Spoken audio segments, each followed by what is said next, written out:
Okay, it's 6:30, time to start the meeting. At this time, I'd like to call the Administrative Services Committee meeting for Monday, March 2nd. Please call the roll. Councilor Corino. Here. Councilor Cruz. Here. Councilor Hill. Here. Councilor Ferrero. Here. Councilor Byrd. Here. I'd like a motion to approve the minutes of the February 18th, 2020 committee meeting. Councilor Tesorario, Councilor Hill. Councilor Corino. Yes. Councilor Cruz. Yes. Councilor Hill. Yes. Councilor Ferrero. Yes. Councilor Byrd. Yes. Under old business, Peter Miles, Executive Director of Oswego Harbor Festivals Incorporated, is requesting that the rent for the space at the McRobey Building be waived for the remainder of the 2020, starting with the March installment. The monthly rent is $570, and with 10 months left in the year, the total would be $5,700. The current lease is a 3-year term and terminates on December 31st, 2020. I know that we spoke about this and discussed it in detail 2 weeks ago, and unfortunately, due to a procedural error, we're bringing this back up. Does anybody on the council have any questions or concerns? I know we did talk about this in detail 2 weeks ago. Anybody else? Seeing none, can I have a motion, please? Councilor McBurney, Councilor Hill. And we need a resolution. Find the resolution, yeah. Councilor McBurney, resolution? I'll make a resolution to waive the remaining months of the rent for... The actual resolution itself has to come from somewhere. He's just trying to determine where the resolution is coming from. Okay. Are we? Can I make one point of clarification there, just something for the council to think about before you vote on that? The rent, what we want to do is amend the HarborFest lease to exclude the rent payment. So that's the actual action this committee and council next week want to take.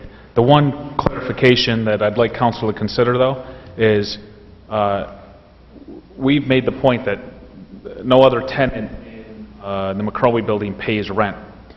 However, the music hall, when they have concerts and events on the weekends, so Saturday night, they do pay for the ballroom the hourly rate, which I can get you, I don't know off the top of my head. But because that ballroom is a public room, they do pay rent because they are technically reserving it for their concert. So where this ties into HarborFest is I would suggest that we articulate into the record and then into this lease. HarborFest never uses the ballroom except for the weekend of HarborFest. They take it for the command center for HarborFest for the festival. So I think in order to be consistent with the music hall, we should leave the charge in for HarborFest weekend so that the music hall doesn't come in, and it's nothing against the music hall. I love the music hall, but then what they'll say is, well, HarborFest isn't paying for Saturday night, Saturday of HarborFest weekend when they use it. Why should we pay for our concerts? So to eliminate that, I think we should waive the rent for HarborFest, but leave in that weekend charge for HarborFest weekend when they take the ballroom. All right, thank you, Mayor. Yes, Councilor. Yeah, through the chair and the mayor. So, is this just for this year, or is it for the 3-year term left? The way it's stated here. So we're waiving 3 years, or we're waiving just 1 year? Well, I think that's up to the council. If we, you have to make the decision that I thought the lease was up this year. It's up to Yeah, December. didn't we discuss that? So, yeah, I think the action you're taking tonight is to remove it for the last 10 months of 2020. Now they're going to come and want to sign an extension or develop a new contract, and that is the decision we'll have to make then. Thank you. Is there anybody else that'd like to chime in? So at this point, I guess we need a resolution that specifically says basically what the mayor said. That we're amending the lease. That we're amending the lease, and that this is only for this year, and it's also that they're still going to pay for the HarborFest week, that they're going to be using the facility. Is that pretty much what we want? Yes. Can we put that into motion? You want to try? So we'll give it a shot. So we're going to make a motion to amend the lease, the remaining through the year 2020, to waive the rent on the office, the HarborFest offices, leaving intact the charges for HarborFest use of the public space in the ballroom. All right, very good. Yes, Let's second that. second it. Call the roll, please. Counselor Cordino? Yes. Counselor Brady? Yes. Counselor Hill? Yes. Counselor Pereira? Yes. Counselor Kurd? Yes. Item number 1, under communication, Mayor William J. Barlow Jr. requests that the Common Council continues with the approved use of an existing Onondaga County contract for asphalt concrete paving for the proposed 2020 City of Oswego paving plan, which was used in last year's paving plan and offers lower pricing due to volume spending. Mr. Mayor? Thank you. Just like every other year, the last 5 years, how we develop the paving plan is shortly after the first year. I reach out to the Common Council. The Common Council submits their top 3, top 5 priorities for their ward. I get the 7 lists, and I try to give everybody a little bit while taking into account the bad areas and the bad streets. Obviously, the west side tends to get a bit more because more than half of the west side has been destroyed by the sewer separation project, so it's important that we repair the areas that have been torn up already and replace those areas. But we try to be as even to both sides of the river and to each ward as we can. Also, we take into account the CHIPS funding that we get from New York State. That fluctuates every year, and it isn't finalized until the state budget passes on April 1st. However, after doing this 4 times now, I generally know where we're going to end up. We try to shoot for around $750. This year it may be a little bit less because the emergency winter recovery funds aren't in the budget yet, but we're hoping that they get put in as the budget deadline comes up. So we were trying to stay around the $750 price tag. We're at $761. That's with a 10% contingency, so I think we're right there. The list, which is the map, is on the TV. The map is color-coded, so you can see the blue streets are the streets we paved in 16, red is 17, green is 18, yellow is 19, and orange is what will be paved this year. So you can see we've paved quite a bit of streets in the 4 years, what will be the 5th year. And the streets this year that are in this budget is the entire Fort Ontario complex, from the bridge to Barbara Donahue Drive to essentially what's the Woodchuck to what's the Fort Ontario entrance. So that entire complex will get new pavement. East Oneida Street from East 4th to East 10th. East Utica Street from East 10th to East 13th. Sheldon Avenue. West Van Buren Street from West 2nd to Liberty Street. West Seneca Street from West 5th to State Route 104. West Utica Street from West 1st to West 5th, all 4 lanes. West 7th Street from Erie Street to Ellen Street. O'Brien Glenway from start to finish. And West 5th Street from Paloma Street to Mark Fitzgibbons Drive, and that's the city line. In addition to that plan, you'll see the other map on the TV screen. The areas highlighted in red will receive fresh curb-to-curb paving. That's when we approved the sewer separation plan earlier this year. You'll remember that one change we made is instead of, like we did in the 7th and the 5th wards, instead of going into the areas that were torn up and only having the contractor patch up the area of the road that was open, what we're doing now is if they actually penetrate the pavement, we will replace the pavement from curb to curb so that we don't have to use our CHIPS funding in the following years like we are in the 7th ward now and tear up the patchwork that looks fresh, that is fresh, but tear it up to resurface the entire street to make it smooth and to make it the way a street should be. So the area in red is curb-to-curb paving, and once we get the sewer separation project done, late summer, early fall, the area that's in red will be as if it was in this paving plan, and you'll never know that we just got done with the sewer separation project. Any questions? Any questions for the mayor from the council, from the public? Anybody have any questions? Seeing none, can I have a motion, please? Councilor Tesorio, Councilor McBrearty. Counselor Corino. Yes. Counselor McCready. Yes. Counselor Hill. Yes. Counselor Guerrero. Yes. Counselor Byrd. Yes. And you are And Mr. Mayor, we need a resolution. Thank you.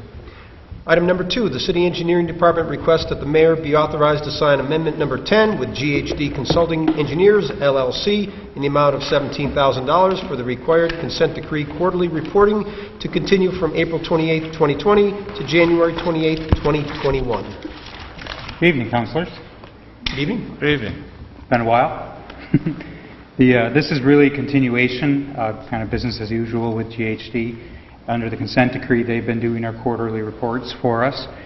So this is really just continuing that relationship. I think it's in our best interest that for consistency, we know that this has been working for us, and so to keep that going, essentially. Very good. Any questions from the council for our city engineer? Anybody in the public? Seeing none, can I have a motion, please? Councilor Hill, Councilor Tesorio. Counselor Corino. Yes. Counselor McCready. Yes. Counselor Hill. Yes. Counselor Guerrero. Yes. Counselor Byrd. Yes. Item number 3, the City Engineering Department requests that the mayor be authorized to enter into all necessary agreements for the proposed upgrades to the Oswego High Dam hydroelectric station. Jeff? So, as you are aware, we own a hydroelectric facility on the Oswego River, and it's a 4-generator system. Some of our councilors, I hope all of you have had a chance to be in that facility at some point. So that facility's last major overhaul was in the mid-90s, around 94, 95. The technology at the time, it was state-of-the-art. Everything went in. The generators were actually removed out of their frames, and everything was reconstructed like a new facility. Now, 25 years later, we have reached the service life of the equipment. Right now, there are 3 generators that are not operational. This is the time of year when we produce the most income for the city, is when the river is flowing right now. In the summer, it dries up. And so right now, every generator, when it's down, costs us, we don't earn about $2,500 a day. And so you can do the math, how quick those losses add up. Part of the issue is that parts are scarce now. GE has decided not to service these equipment anymore. They don't have the ability to do that. For us to get experts in, we have one person in Pennsylvania who has an old archaic laptop that still has the cable that can plug in to program the units, and we're negotiating with that individual to get here. So we have a problem with the technology. And so this proposal is to hire a company, Paoletti, to act as our engineers in this case, to develop a new control system and a new exciter system. And that would bring us up into the state-of-the-art to where those units will be fully operational again. And you can see the price in there. We did reach out to another firm who declined to offer a proposal. So we asked 2 firms that we were given recommendations from Brookfield on, and this is one that offered us a price that we think is reasonable for the work. All right, very good.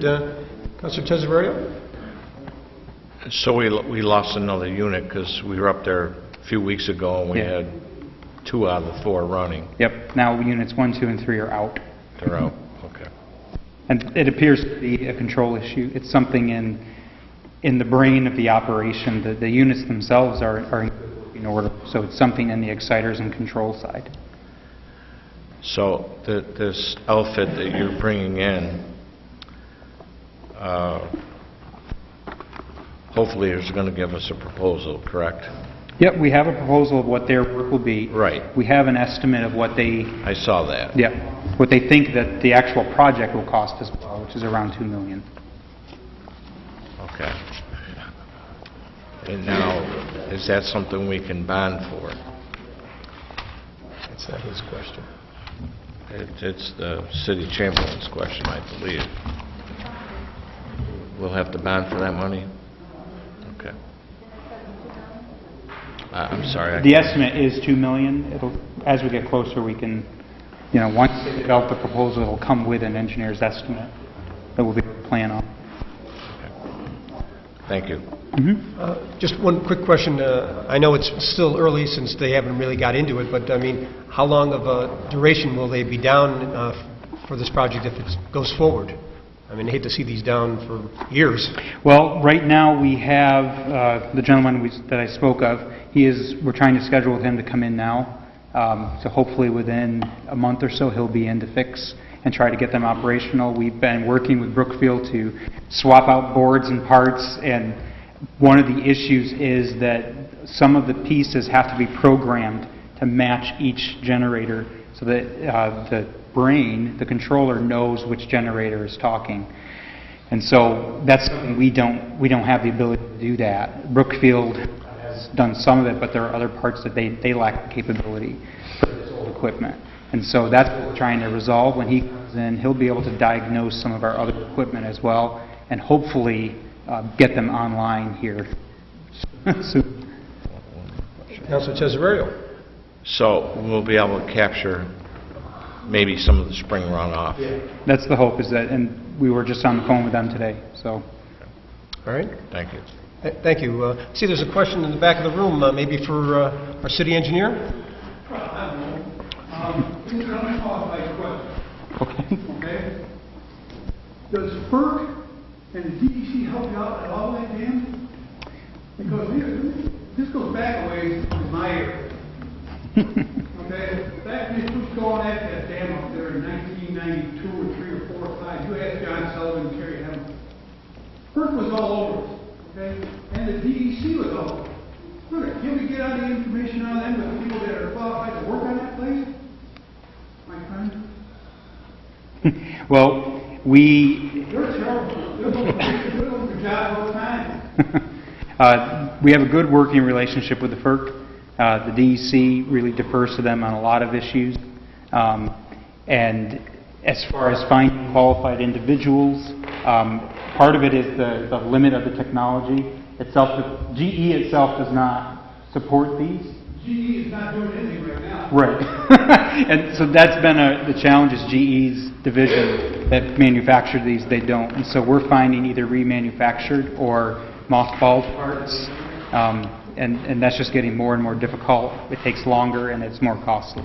So we've kind of hit the tipping point for really making a decision on this. Well, similar to a problem that we had, this council had to vote on some replacement parts for the wastewater control systems as well. So, it's just a fact of life that technology does improve, and you do have to improve and change things up as time goes on. Mm-hmm. Any other questions or comments? Seeing none, can I have a motion, please? Councilor Burge, Councilor Hill. Councilor Cornelius.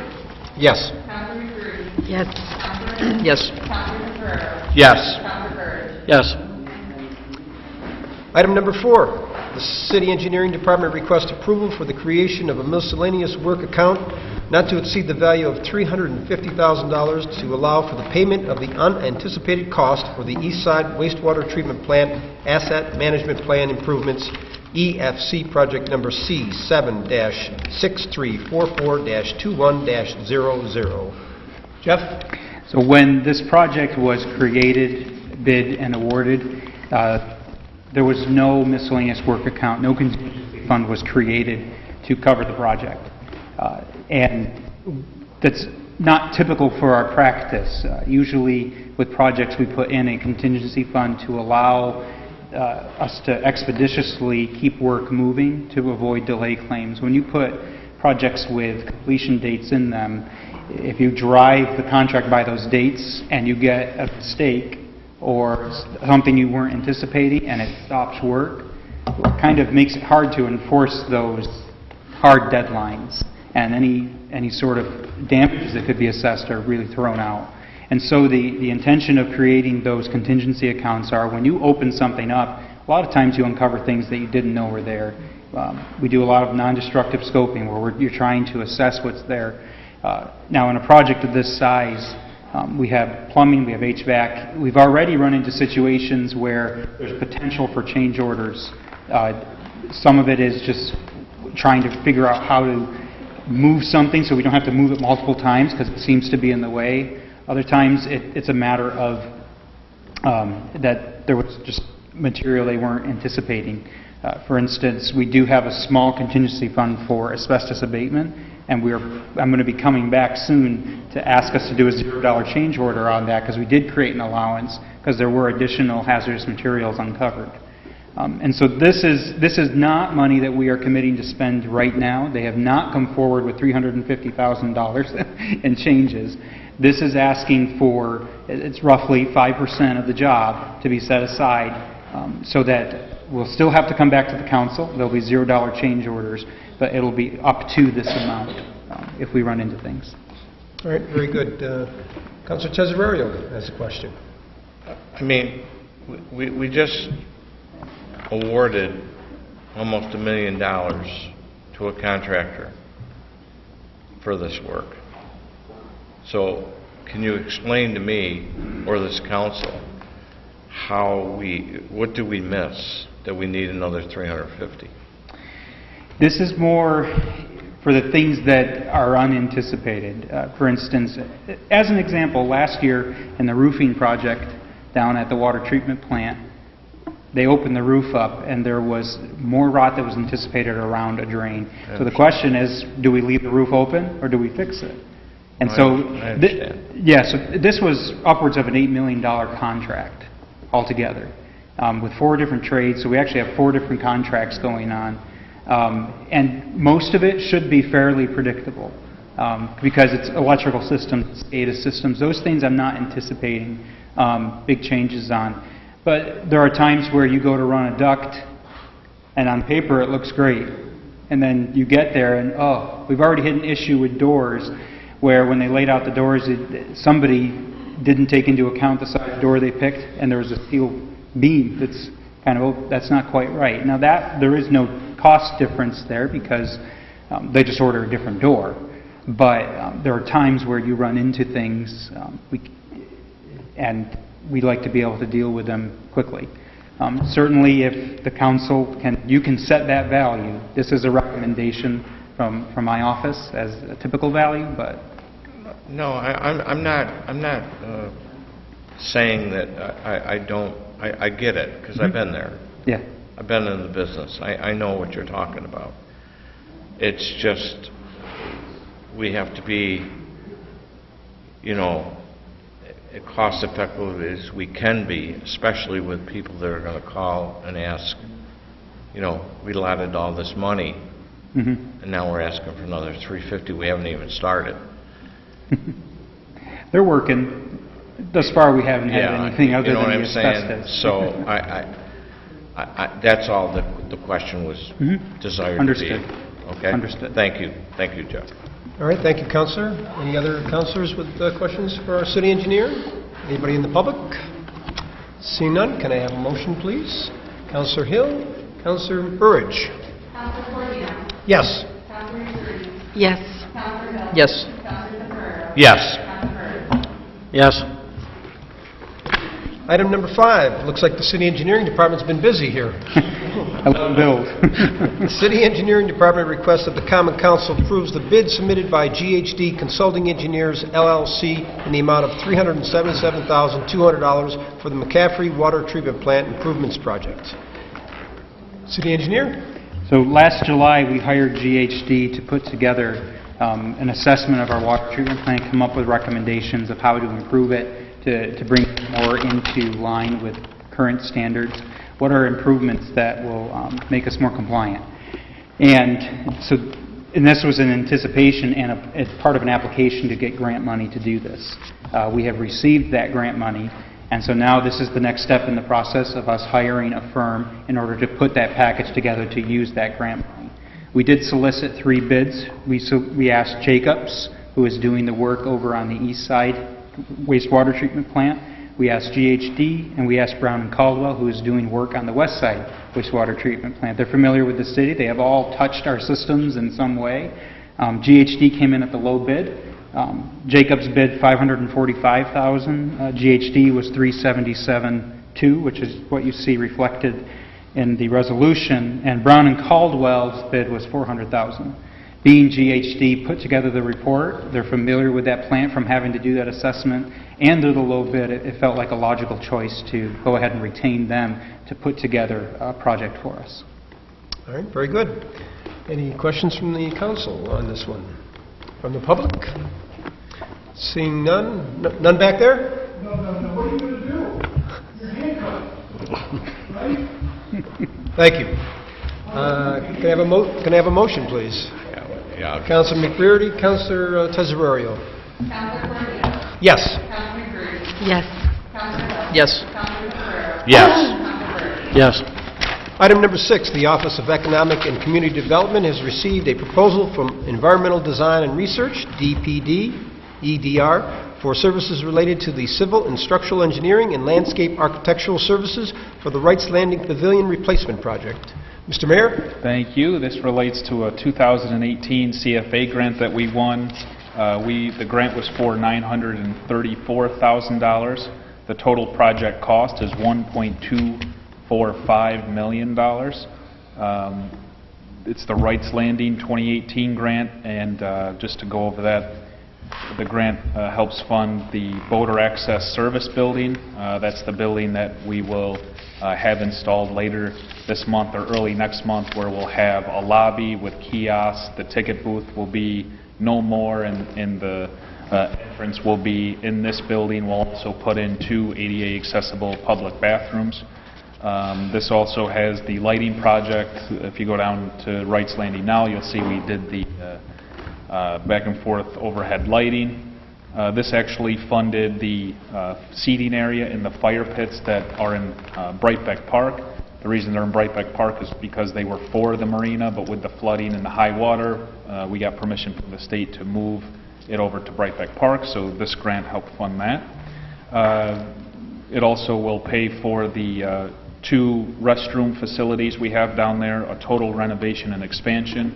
We're completely renovating the 2 bathrooms next to the boat launch. The footprint will stay the same. They're just getting a facelift, major facelift.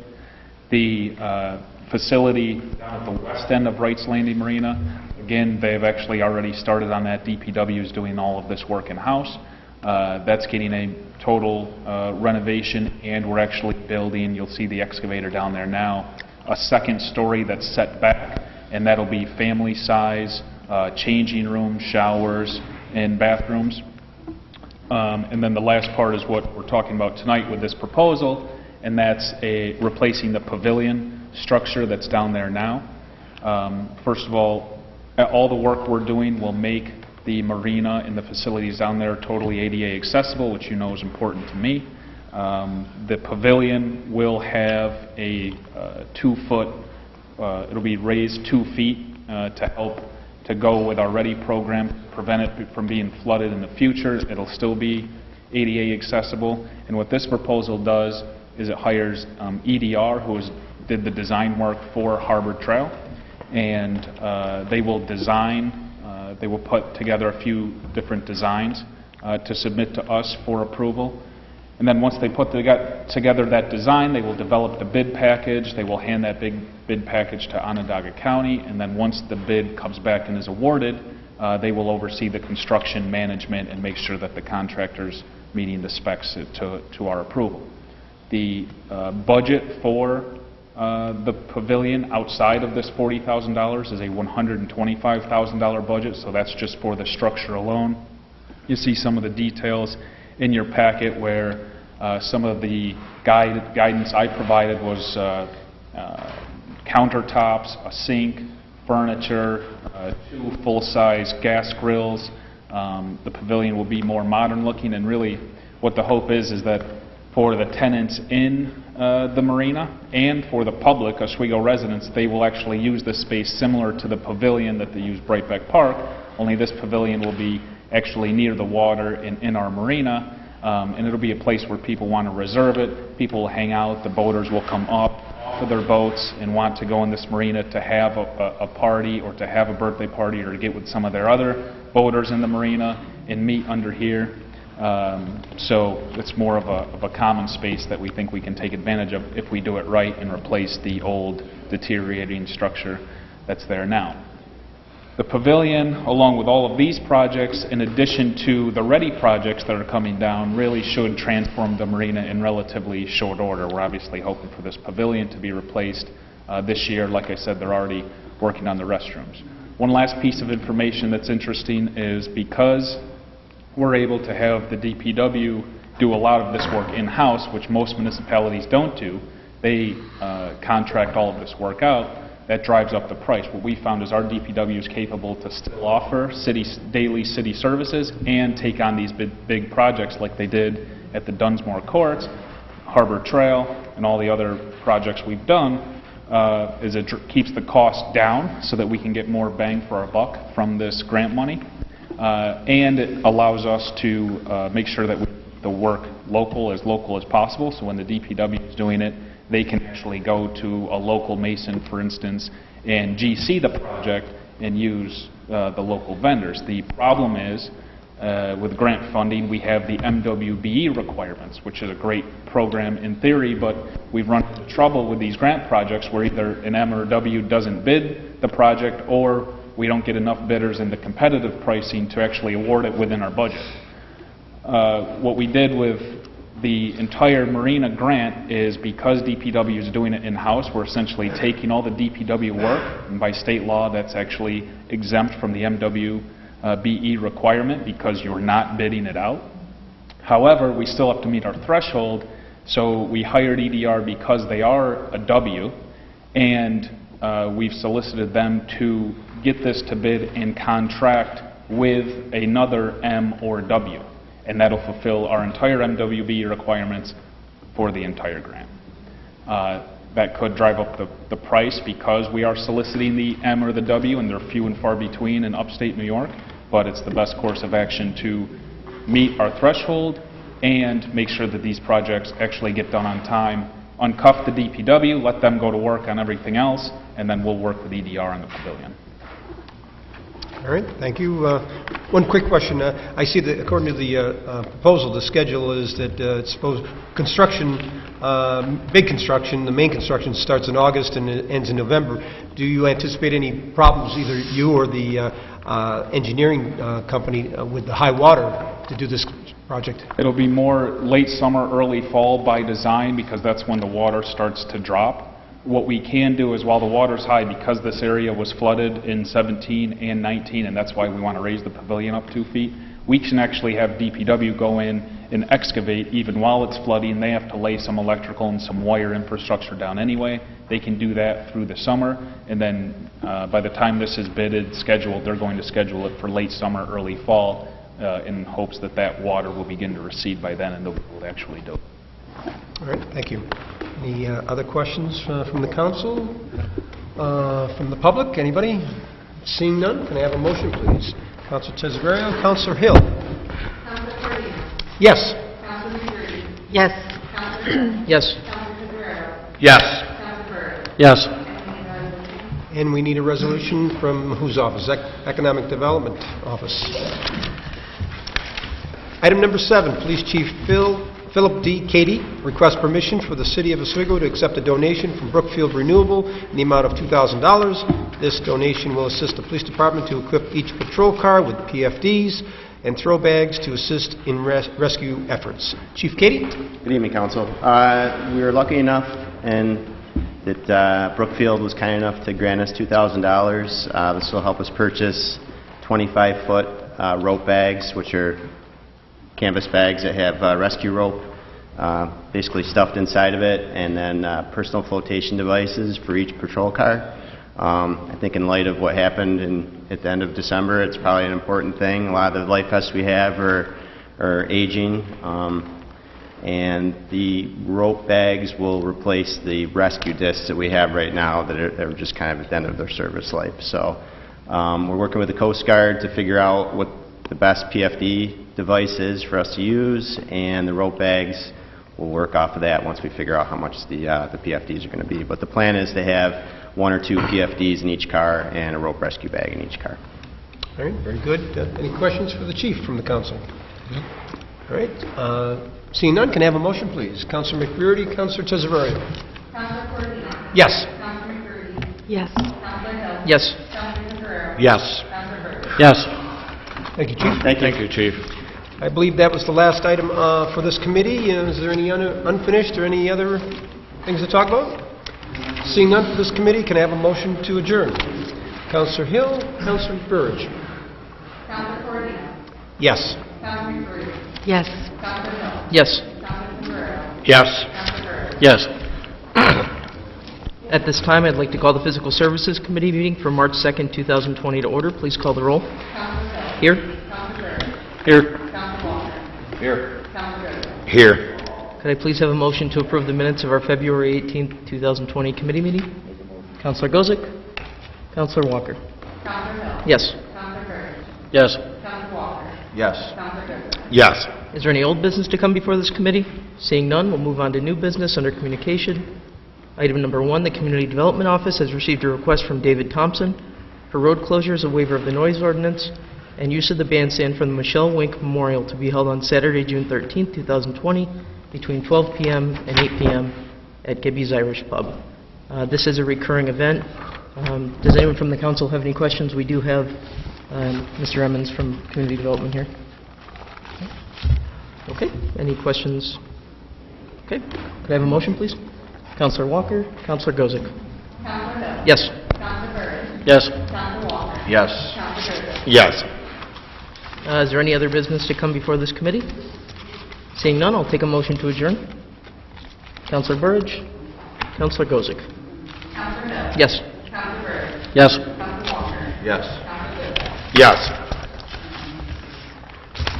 Okay, at this time, I'd like to call the Planning and Development Committee meeting, March 2nd, 2020, to order.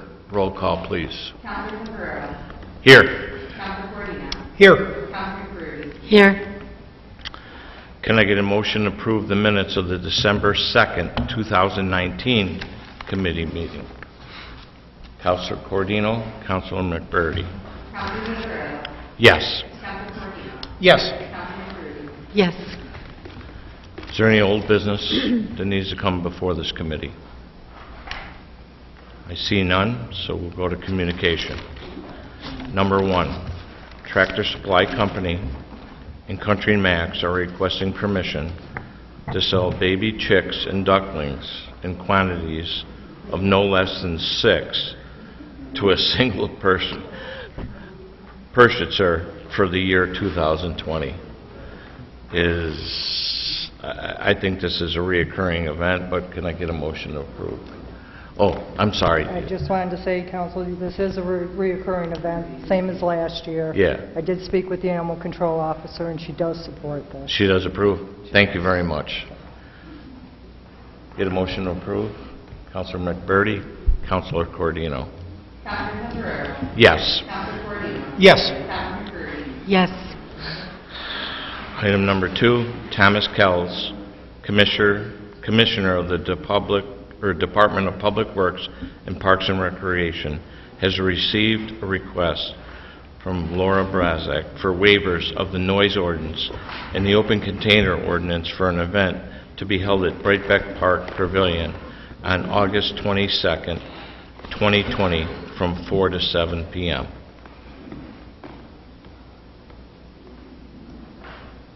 Any questions? None? Can I get a motion to approve? Councilor Cordino, Councilor McBurdy. Counselor Temporero. Yes. Counselor Corradino. Yes. Counselor McBroom. Yes. Is there any other business to come before this committee? I see none. Can I get a motion for adjournment?